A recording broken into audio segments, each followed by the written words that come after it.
Agenda kami hari ini selaku tim kuasa hukum dari Mas Roy Suryo CS itu melakukan pendampingan terhadap pemeriksaan 3 saksi terlapor ya. Ada Bu Kurnia, ada Mas Roy Suryo, dan ada Pak Rizal Fadila ya. Nah, tapi di lain sisi kita sekarang sedang dipertontonkan oleh suatu disparitas hukum atau kesenjangan hukum yang luar biasa yang dipertontonkan oleh aparat penegak hukum. Di satu sisi hari ini kami selaku tim kuasa hukum merasakan adanya upaya masif dari penyidik Polda Metro Jaya untuk melakukan percepatan pemeriksaan ya terhadap saksi, saksi korban, saksi pelaku, saksi terlapor dan seterusnya gitu.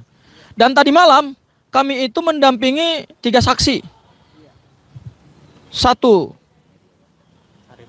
aktivis, satu lagi YouTuber, satu lagi wartawan.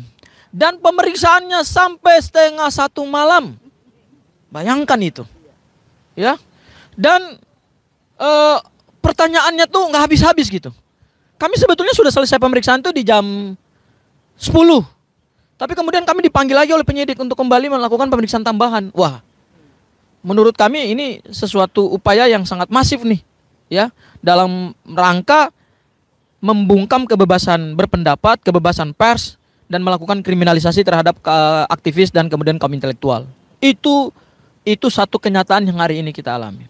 Di sisi yang lain, kita melihat bahwa institusi penegak hukum, Kejaksaan Agung dan Kejaksaan Negeri Jakarta Selatan itu tidak melaksanakan eksekusi atas putusan yang sudah inkrah atas nama terpidana Sylvester Matutina. Ya. Hari ini konon katanya ada sidang ya permohonan PK yang diajukan terpidana Sylvester Matutina. Apakah dengan jadwal sidang ini kemudian menunda eksekusi? Kalau ada pihak yang bilang bahwa ini menunda eksekusi, kemon belajar hukum ulang. Kemon baca KUHP ulang. Argumentasinya harus yuridis.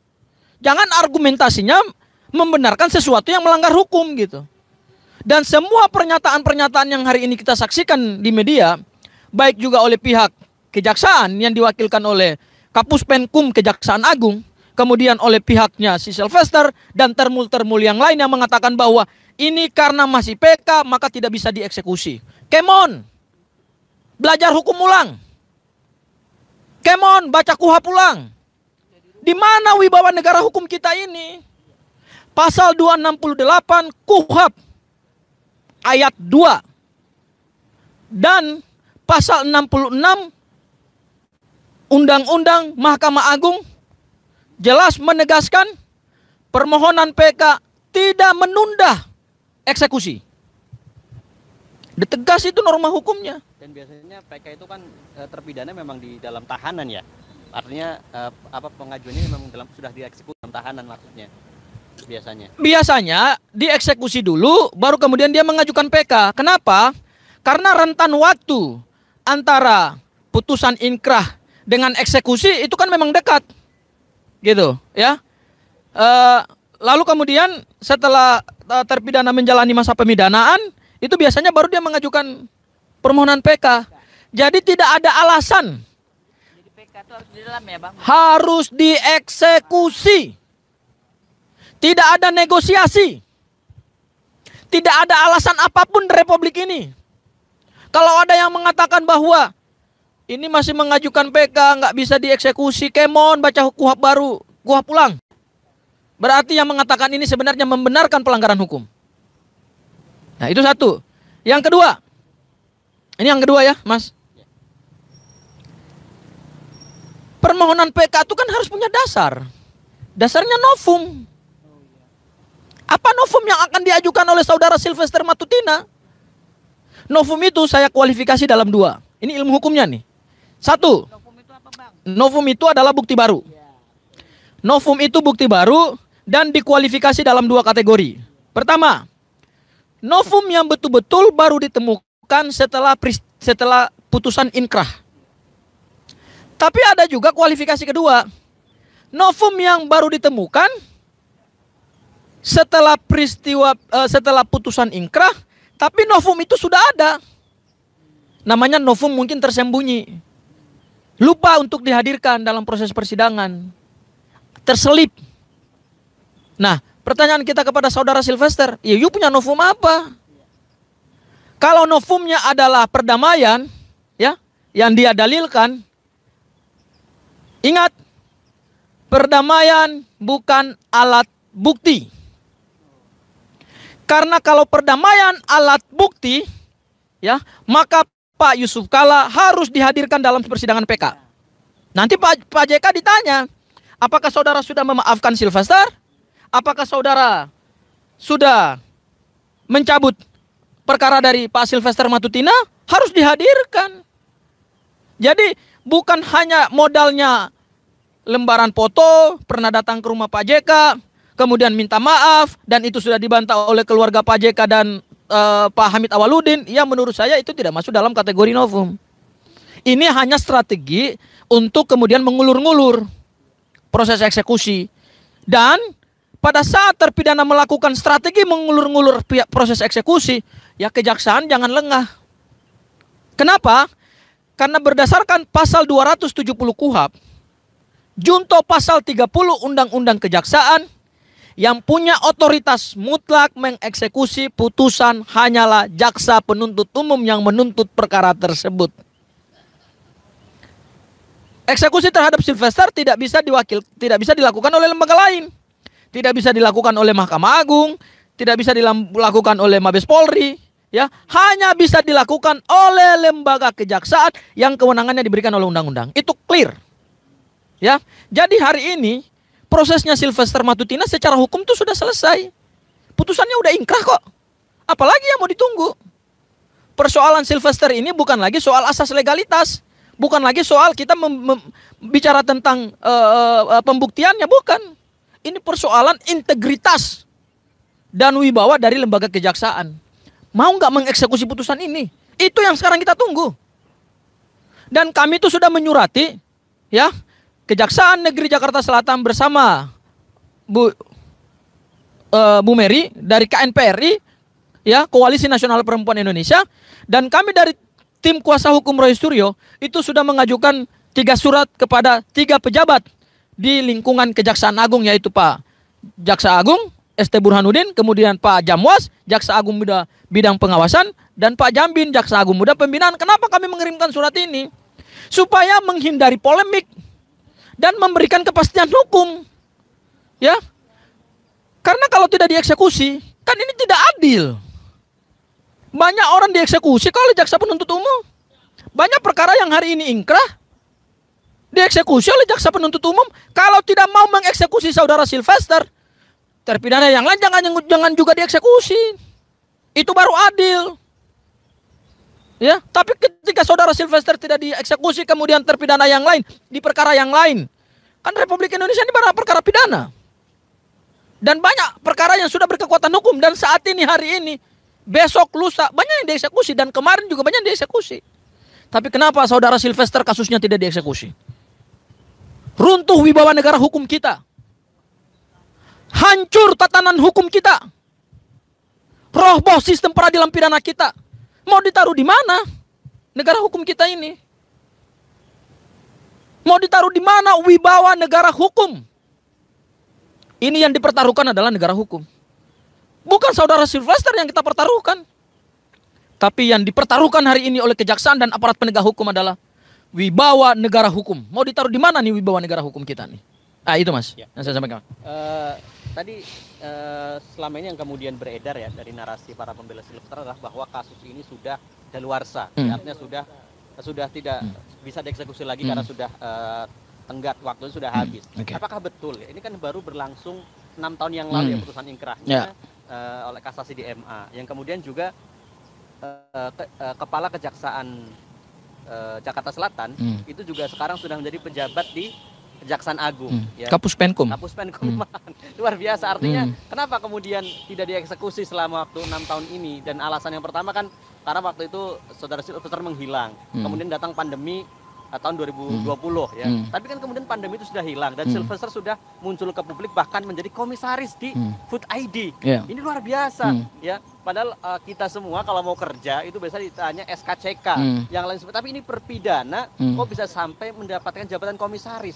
Ya ini kan luar biasa. Artinya terpidananya masih melekat ya, belum dieksekusi atau belum selesai hukumannya. Ini kok bisa? Ini kenapa kemudian pembelaannya sudah daluarsa? Apakah betul menurut undang-undang kasus ini sudah daluarsa? Kalau ada termul yang mengatakan bahwa ini daluarsa dan ada pembela Sylvester yang mengatakan daluarsa, saya ajak debat hukum. Baca KUHP ulang. Sekolah hukum ulang. Ini saya tantang nih. Ya, berarti yang mengatakan itu nggak paham hukum. Logikanya bukan logika hukum dan logikanya bukan logika asas legalitas. Itu ngaco. Dan itu menyesatkan rakyat. Dan itu ikut membantu hancurnya penegakan hukum di Republik ini. Saya mau bicara soal daluarsa pemidanaan. Di dalam KUHP itu dikenal daluarsa. Apa sih daluarsa? Daluarsa itu expired, lewatnya batas waktu. Contoh seperti kita makanan ya. Makanan itu kan ada daluarsanya. Kalau kita nggak makan dalam rentang waktu tertentu, jangan lagi dimakan. Karena potensi ada kuman, ada penyakit, ada virus dan sebagainya, ada racun dan sebagainya. Ya, sama seperti kasus hukum. Kasus hukum itu ada batas waktunya. Kenapa hukum membuat batas waktu? Supaya orang itu jangan terbebani sepanjang hidupnya dalam suatu perkara hukum. Itu filosofi daripada daluarsa.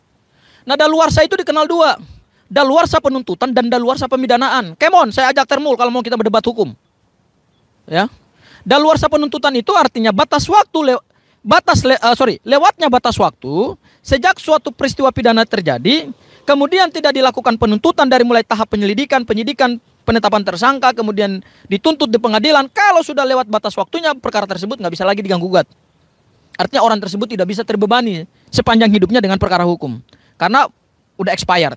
Itu disebut daluarsa penuntutan. Daluarsa penuntutan diatur di mana? Pasal 78 KUHP. Ya. Daluarsa penuntutan itu ada 3 klasifikasinya. 1. Terhadap ancaman pidana di bawah 3 tahun penjara, daluarsa penuntutannya adalah 6 tahun. Clear. Ya, terhadap tindak pidana yang ancaman pidananya di atas 3 tahun penjara, daluarsa penuntutannya 12 tahun. Dan terhadap pidana mati, daluarsanya 18 tahun. Itu daluarsa penuntutan. Nah, ada juga namanya daluarsa pemidanaan. Apa itu daluarsa pemidanaan? Lewatnya batas waktu setelah putusan dijatuhkan, kemudian seseorang itu tidak dieksekusi, maka lewat batas waktu itu seseorang tidak bisa lagi dieksekusi. Itu namanya daluarsa pemidanaan. Nah, daluarsa pemidanaan itu dihitung dari mana? Dihitung 1 hari setelah putusan ingkrah atau 1 hari setelah dinyatakan buron. Itu diatur di mana? Di pasal 84 KUHP. Berapa daluarsa pemidanaannya? Berdasarkan pasal 84 KUHP. Ini termul dengar ya. Daluarsa pemidanaan dihitung berdasarkan daluarsa penuntutan ditambah 1/3. Merujuknya kemana? Merujuknya ke pasal 78. Jadi daluarsa pemidanaan tidak bisa berdiri sendiri. Daluarsa pemidanaan itu syaratnya adalah daluarsa penuntutan ditambah 1/3, diperberat. Kenapa diperberat? Karena masuknya daluarsa pemidanaan.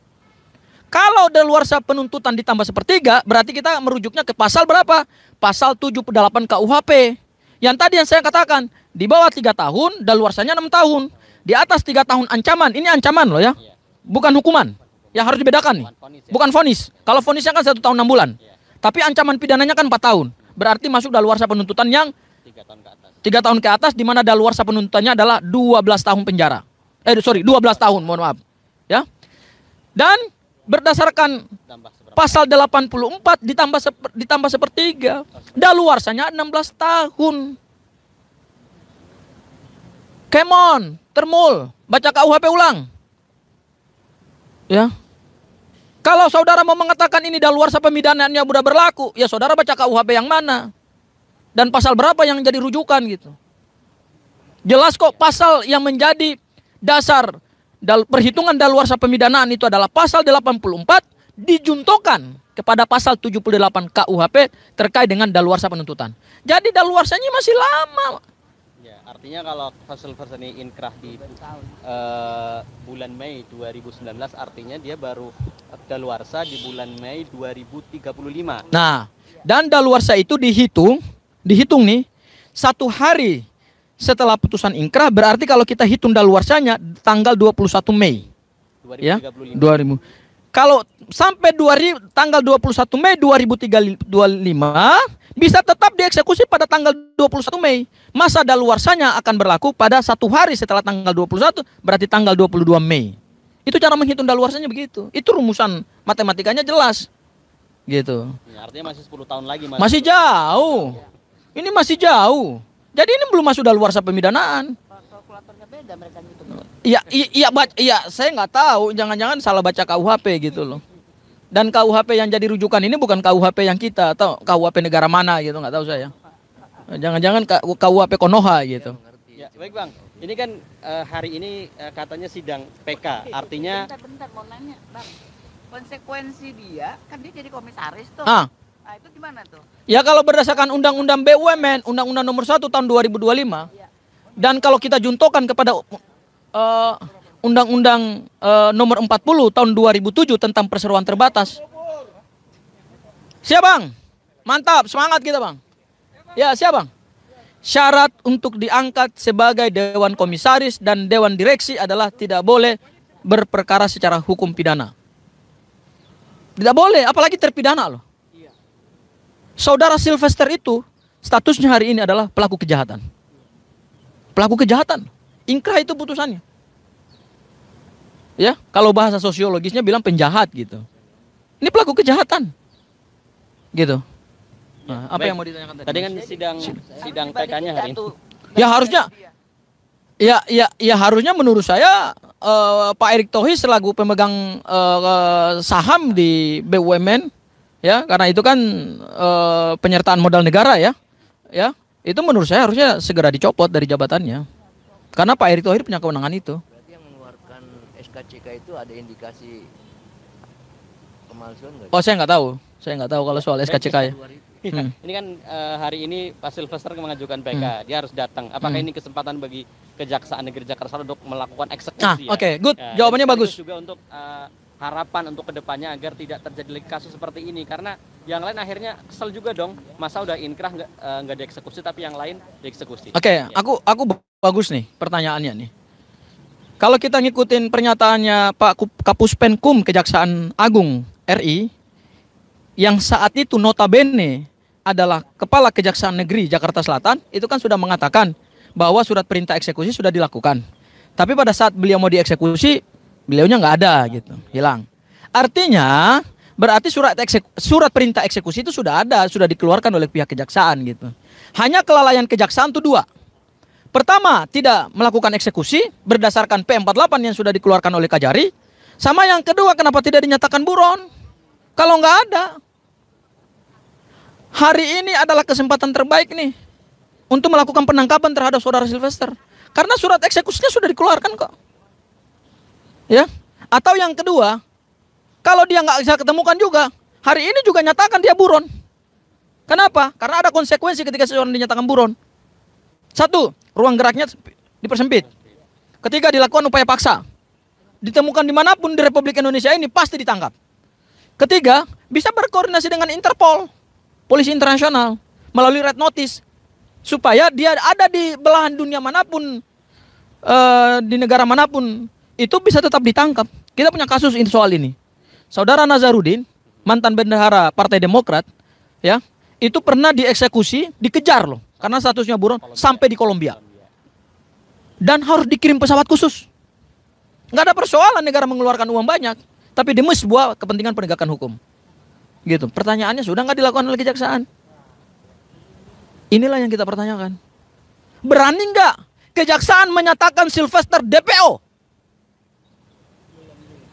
Waduh, Kak, ini negara apa ini? Ini bukan lagi negara hukum. Hancur kewibawaan negara hukum kita. Rusak tatanan sistem peradilan pidana kita. Ya, kejaksaan saya berharap begini, Mas. Jangan mempertaruhkan integritas lembaga kejaksaan hanya untuk perkara seorang Sylvester Matutina. Kita nih memberikan apresiasi yang luar biasa kepada kejaksaan akhir-akhir ini. Berani menangkap hakim agung, berani menyelamatkan uang negara triliunan rupiah, tapi hanya untuk kasus Sylvester Matutina yang cuma 1 tahun 6 bulan gak bisa dieksekusi. Ada apa ini? Kita juga Itu aja. bertanya-tanya. Ya, Rusak negara kita nih, ya. terima kasih. Negara hukum kita rusak. Oke, makasih. Demikian. Thank you, sama-sama. Kita terima kasih. Assalamualaikum warahmatullahi wabarakatuh. Waalaikumsalam warahmatullahi wabarakatuh. Oke, bismillahirrahmanirrahim. Assalamualaikum warahmatullahi wabarakatuh. Waalaikumsalam warahmatullahi wabarakatuh. Terima kasih kawan-kawan media. Hari ini sebagai tindak lanjut membantu negara dalam rangka untuk segera menegakkan marwah hukum dan keadilan, menegakkan wibawa kedaulatan hukum di negara kita. Ini dalam rangka apa? Agar putusan kasasi dari lembaga tertinggi di peradilan, yakni Mahkamah Agung Republik Indonesia, agak ke bawah ya, biar bisa segera dilaksanakan. Apa itu? Ini putusan kasasi berkaitan dengan Sylvester, terpidana Sylvester Matutina, yang pada 31 Juli yang lalu kami sudah mendatangi Kejaksaan Negeri Jakarta Selatan untuk segera ya melakukan eksekusi pada putusan Mahkamah Agung yang sudah diputus sejak 20 Mei 2019 yang lalu. Nah, karena itu hari ini kami mengirimkan surat kepada 3 pejabat di Kejaksaan Agung. Ya, yang pertama kita kirimkan kepada Pak Jaksa Agung ST Burhanuddin. Ada 3 atensi yang kita minta melalui surat kita.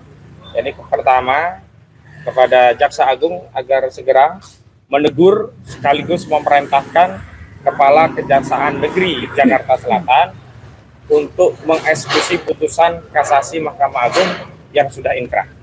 Jadi tidak ada alasan putusan itu hari ini sedang diajukan PK, karena PK tidak bisa menghalangi atau menunda eksekusi. Yang kedua, atensi kami kepada Jaksa Agung adalah segera memerintahkan kepada Jaksa Agung Muda bidang pembinaan untuk segera melakukan pembinaan yang berkaitan dengan kinerja dari Kajari Jakarta Selatan. Kenapa? Karena sesuai dengan peraturan kejaksaan tahun 2017 yang kami kutip dalam surat juga, salah satu tugas dari Jaksa Agung Muda bidang pembinaan adalah membina ya jaksa-jaksa di bawah Jaksa Agung tentunya, yakni Kajari dalam hal ini, dalam kerangka untuk memperbaiki kinerjanya, ya, membuat rencana kerja, SDM, protap dan seterusnya. Terutama bagaimana mungkin ada satu putusan yang sudah inkrah tidak segera dieksekusi, ini kan jelek dari sisi manajerial dan perencanaan. Jadi itu yang kami atensi. Yang ketiga, kami juga meminta agar Jaksa Agung Pak ST Burhanuddin juga memerintahkan kepada Jaksa Agung Muda bidang pengawasan, ya inspektoratnya lah kira-kira begitu, untuk melakukan 2 hal ya, yang terutama yang ini menjadi bagian dari tugas Jaksa Agung Muda bidang pengawasan dalam rangka membantu tugas Jaksa Agung. Ini melakukan audit kinerja dan audit keuangan terhadap kinerja dari Kejaksaan Negeri Jakarta Selatan, karena patut diduga bahkan diyakini ini ada masalah dari sisi kinerja. Karena tidak mungkin ada putusan yang sudah inkrah, dan kami juga sudah cek, nanti ada rinciannya oleh rekan kami untuk menegaskan bahwa putusan itu administrasinya sudah dikirim oleh Mahkamah Agung, sehingga tidak ada alasan tidak memiliki salinan putusan untuk bisa dieksekusi. Jadi tidak ada alasan. Jadi kita minta diaudit, dan tentu saja audit keuangan. Kami khawatir gitu loh ya. Ada anggaran negara yang sudah dialokasikan tapi kinerjanya tidak ada. Ini kan sama saja merugikan keuangan negara, karena merugikan keuangan negara itu salah satu indikator adanya tipikor, tindak pidana korupsi. Ini apa? Merugikan keuangan negaranya apa? Ya negara sudah mengalokasikan anggaran untuk menggaji kinerja Kejaksaan Negeri Jakarta Selatan, tapi kinerjanya kok nggak ada. Jadi sia-sia kita bayar jaksa gitu. Itu juga korupsi ya, merugikan keuangan negara gitu. Dan kami juga tadi mengirim surat langsung ya, selain kepada Kepala Kejaksaan Agung Republik Indonesia, kami juga kirim ke Kepala Jaksa Agung Muda bidang pengawasan dan Jaksa Agung Muda bidang pembinaan. Intinya ya atensi sesuai dengan apa yang surat kami kirim adalah agar mereka segera melakukan tugas-tugas pengawasan untuk membantu Kejaksaan Agung, juga melakukan tugas-tugas pembinaan untuk membantu Jaksa Agung untuk segera mengeksekusi putusan terkait Sylvester Matutina. Intinya saya ingin menegaskan bahwa negara yang diwakili oleh institusi kejaksaan tidak boleh kalah oleh terpidana. Tidak boleh kalah oleh penjahat yang sudah divonis inkrah. Tidak boleh kalah dengan seorang pemfitnah bernama Sylvester Matutina. Kami tidak mau terlalu banyak berdebat di media. Karena apa? Kata kunci terkait polemik masalah Sylvester Matutina itu ada pada jaksa eksekutor. Kalau jaksa mengeksekusi Sylvester Matutina, selesai. Nggak ada perdebatan apakah PK, apakah inkrah, dan seterusnya. Tetapi karena banyak perdebatan terkait itu, saya tetap akan meminta rekan sejawat kami untuk menjelaskan posisi itu. Tapi sebelum kepada rekan sejawat Gofur Sangaji, kami minta dulu Bang Jahmada Girsang untuk menyampaikan respon terkait tidak dieksekusinya Sylvester Matutina. Dan kami juga akan hadirkan prinsipal kami, salah satunya adalah Bu Kurnia Trirani, karena sejatinya ini adalah follow up atau tindak lanjut atas ya permintaan kami kepada Kejaksaan Negeri Jakarta Selatan pada 31 Juli 2025 yang lalu. Kami sudah minta untuk segera melaksanakan eksekusi, tapi tidak ada respon, maka kami laporkan kepada atasan dari Kejari Jakarta Selatan, yakni Kejagungnya langsung. Dan kami juga sudah mendengar juru bicara atau Kapus Penkum Kejaksaan Agung, ya Bapak siapa? Iwan Supriyatna ya. Siapa namanya? Anang Supriyatna, di 4 Agustus yang lalu sudah menyatakan bahwa Sylvester ini sudah diundang dan kalau tidak akan dieksekusi. Tetapi kenapa sampai kemarin saya membaca berita justru Kapus Penkum Kejaksaan Agung justru berdalih masih ada putusan PK gitu. Jadi kami tegaskan jangan sampai kita dibodoh-bodohi lah. Kita semua udah tahu lah, rakyat ini tahu PK itu tidak bisa menunda atau menghalangi proses eksekusi. Jadi janganlah kemudian kekuasaan kewenangan itu tidak digunakan untuk menegakkan hukum dengan cara mengeksekusi terpidana yang sudah inkrah. Sementara pada kasus yang lain, misalnya pada kasus klien kami yang lain, ya Charlie Chandra, baru status tersangka saja, langsung ditangkap di penjara, didobrak rumahnya, dan saya minta dukungannya nanti di tanggal 20 Agustus, hari Rabu, ada vonis di Pengadilan Negeri Tangerang. Oke, itu dari kami selaku koordinator non-litigasi tim advokasi anti kriminalisasi, akademisi dan aktivis, kuasa hukum dari Roy Suryo dan kawan-kawan. Kepada Bang Jahmada, silakan Bang. Oke, saya mau tambahkan ya, rekan-rekan sekalian, jurnalis wartawan di sini. Kami datang ke sini karena sudah terbukti kejanggalan itu di masyarakat ada. Khususnya pelaksanaan atau eksekusi dari vonis Sylvester Matutina. Perlu kita ketahui, secara aturan, secara substansi, sangat lengkap untuk menjalankan eksekusi ini. Pertama, KUHP, pasal 270. Kedua, Undang-Undang Kejaksaan tahun 2021. Ketiga, Undang-Undang Kehakiman juga mengatur yang sama. Dan yang terakhir adalah yang paling tajam sebenarnya surat edaran Mahkamah Agung sendiri yang mengatakan bahwa Mahkamah Agung harus mengawasi secara ketat setiap putusan yang inkrah dari Mahkamah Agung. Nah, secara substansi yang 4 ini nggak jalan. Saya nggak perlu menjawab ini. Kenapa? Yang menjalankan ini kan aktornya, oknum yang menjalankan putusan itu gitu loh.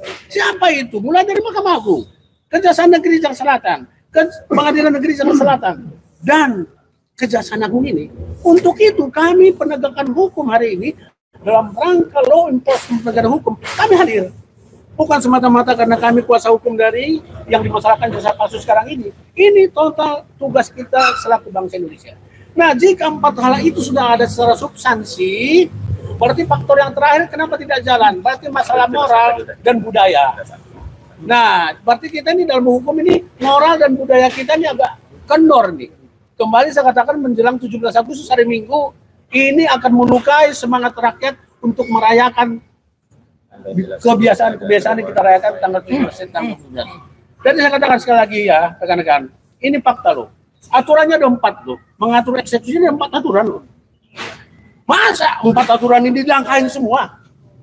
Mari kita menilai sama-sama ya. Saya tidak menunggu siapa yang salah di sini. Apakah mulai dari Mahkamah Agung, Jaksa Agung, Jaksa Selatan, PS Jaksa Selatan, dan Kejari Selatan. Kita sama-sama menilai. Mari menjawab sama-sama. Untuk itulah kehadiran kami bersama rekan penyidik, Gofur, Mulyadi, dan semua tim di belakang, dan Mbak Kurnia yang juga aktif sekali bilang ini, kami hadir menyuarakan itu. Istilahnya sekarang jatuhnya di mana, kenapa tidak ada? The man behind the gun. Masalah moral di penegakan hukum bangsa ini, masalah budaya kita sangat rontok. Menjelang 17 Agustus, hari kemerdekaan kita yang ke-80. Saya kira itu tambahan saya. Silakan rekan Gofur untuk menambahkan terkait juga surat yang sudah dikirim, bisa dijelaskan tadi di dalam bagaimana? Ya, makasih Bang Kosunudin, Pak Jahmada, teman-teman sekalian dari tim kuasa hukum Roy Suryo CS. Ini adalah bukti ya, tanda terima resmi dari PTSP, Jaksa Agung Republik Indonesia, bahwa surat kami dari tim advokasi anti kriminalisasi akademisi dan aktivis telah kami sampaikan terkait dengan belum dilaksanakannya eksekusi atas putusan kasasi 287 PIT 2019 atas nama terpidana Sylvester Matutina. Ya, jadi kami datang hari ini resmi dan inilah bukti, ini asli ya, bukan palsu. Ya, jadi ini bukti asli dari pihak kejaksaan.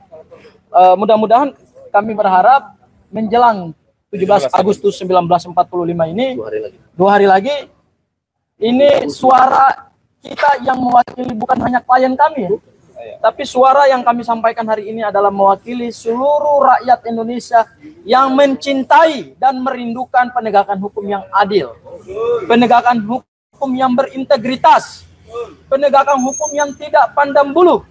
Karena sebagaimana ditegaskan dalam pasal 1 ayat 3 Konstitusi Undang-Undang 45, Indonesia adalah negara rule of law, negara hukum, bukan negara kekuasaan. Itu hal pertama. Hal yang kedua, kedatangan kami hari ini sebetulnya karena ditelisik oleh adanya kegundahan. Bukan karena kami sekarang vis-a-vis dengan beliau dalam perkara dugaan ijazah palsu, tidak. Itu soal lain. Tapi kami hari ini terdorong karena adanya suatu pertontonan praktek penegakan hukum yang tidak adil. Ada disparitas penegakan hukum. Ada kesenjangan penegakan hukum yang luar biasa. Di satu sisi, selama 10 tahun kita melihat di rezim pemerintahan sebelumnya banyak praktek penegakan hukum yang dilakukan dengan prinsip tajam ke bawah, tumpul ke atas, kemudian pihak-pihak yang melakukan kontrol, kritik, pengawasan terhadap pemerintahan itu kemudian dikriminalisasi. Salah satunya adalah teman-teman kami. Tetapi di sisi yang lain, ada seorang terpidana yang nyata-nyata putusannya sudah ingkrah. Tadi sudah dijelaskan gamblang oleh rekan saya, Bang Kosinudin dan Bang Jahmada. Kenapa tidak dieksekusi? Ini bukan lagi persoalan yuridis. Tadi sudah dijelaskan dengan gamblang. Kita punya dasar hukum. 1, pasal 270 KUHP. 2, pasal 30 Undang-Undang Kejaksaan. 3, Undang-Undang Mahkamah Agung. Ya. Keempat, ada surat edaran dari Mahkamah Agung. 4, dasar hukum terang benderang menjelaskan bahwa terhadap suatu putusan pengadilan yang telah ingkrah, maka mandatori kepada jaksa penuntut umum harus melaksanakan eksekusi. Kenapa tidak dieksekusi? Ada apa ini? Ini negara hukum macam apa? Oleh karena itu kami resmi datang ke Kejaksaan Agung hari ini ingin mengeringkan pesan supaya jangan lagi kita membiarkan kejaksaan merusak tatanan hukum kita. Jangan lagi kejaksaan merusak sistem peradilan pidana kita. Jangan lagi kejaksaan mengangkangi prinsip dan asas negara hukum kita. Ayo eksekusi, apa sih tantangannya? Tadi sudah dijelaskan, aturannya ada, sistemnya ada. Berarti apa yang kurang? Selama 10 tahun ini kita merasakan betul hukum kita dikontrol oleh kekuasaan. Ya, hukum dikontrol bukan oleh hukum. Ya, not control by law, tapi control by power. Itu yang nyata kita rasakan. Ya, oleh karena itu kami mohon kepada Pak Jaksa Agung Muda Pengawasan dan Jaksa Agung Muda Pembinaan, meskipun terpidana berdasarkan pasal 263 menyatakan upaya PK, tetapi berdasarkan pasal 268 ayat 1 dan pasal 66 ayat 2 Undang-Undang Mahkamah Agung, permohonan PK tidak menunda eksekusi. Permohonan PK tidak menghalangi eksekusi. Jadi hari ini kalau ada jawaban resmi dari pihak Kejaksaan Agung bahwa yang bersangkutan sedang mengajukan upaya PK dan tidak dieksekusi, menurut saya ini jawaban yang absurd secara hukum. Ini jawaban yang tidak yuridis. Jawaban yang tidak punya kekuatan legalitas. Masa seorang aparat penegak hukum bisa memberikan narasi seperti itu? Hei Bapak Jaksa Agung, dengar kata-kata kami yang ada di sini. Tugas kamu adalah melaksanakan eksekusi. Bukan membiarkan saudara Sylvester Matutina dengan lenggang melakukan upaya PK, dengan gagah warawiri ke sana kemari, tetapi saudara tidak mengeksekusi. Penegakan hukum macam apa di Republik ini? Ini yang sekarang ini kami tuntut. Hal yang kedua, karena ini Pak Gajah Mada, saya tambah satu lagi. Karena kita menjelang kemerdekaan, Presiden itu adalah panglima tertinggi dalam penegakan hukum. Kami minta kepada Presiden Prabowo melalui suara Pak Jahmada, kemudian Jahmada Girsang, kemudian Bang Kosinudin, ini salah satu Man of the Year ya di tahun 2025. Ya, kami minta Pak Presiden Prabowo, gunakan kewenangan Anda. Panggil Jaksa Agung. Perintahkan Jaksa Agung supaya segera melaksanakan undang-undang. Bukan melaksanakan perintah Presiden. Panggil Jaksa Agung, karena Jaksa Agung adalah pejabat yang diangkat resmi oleh Presiden berdasarkan hak prerogatif. Panggil Jaksa Agung, perintahkan kepada Jaksa Agung untuk melaksanakan eksekusi. Karena kalau tidak, maka Bapak Presiden selama kampanye dulu mengatakan bahwa saya akan berada di garda terdepan pemberantasan korupsi penegakan hukum. Tetapi ketika saudara Sylvester Matutina dieksekusi, maka Bapak akan dikenang hari ini sebagai Presiden omon-omon. Terima kasih dari saya. Assalamualaikum warahmatullahi wabarakatuh. Soal PK-nya Sylvester Matutina, apakah itu dapat menghentikan atau menunda eksekusi Sylvester Matutina, Bang Jahmada? Soal PK yang diajukan oleh Sylvester Matutina sama sekali tidak bisa menunda eksekusi. Tidak ada aturan yang mengatakan bahwa dengan mengajukan PK itu bisa menunda eksekusi. Tidak ada itu. Sama sekali tidak. Berarti eksekusi tetap berjalan. Sekarang yang menjadi masalah, kenapa itu eksekusi tidak berjalan? Itu yang menjadi tujuan kehadiran kita siang hari ini ke Kejaksaan Agung ini. Ini gedung kita loh, gedung rakyat ini.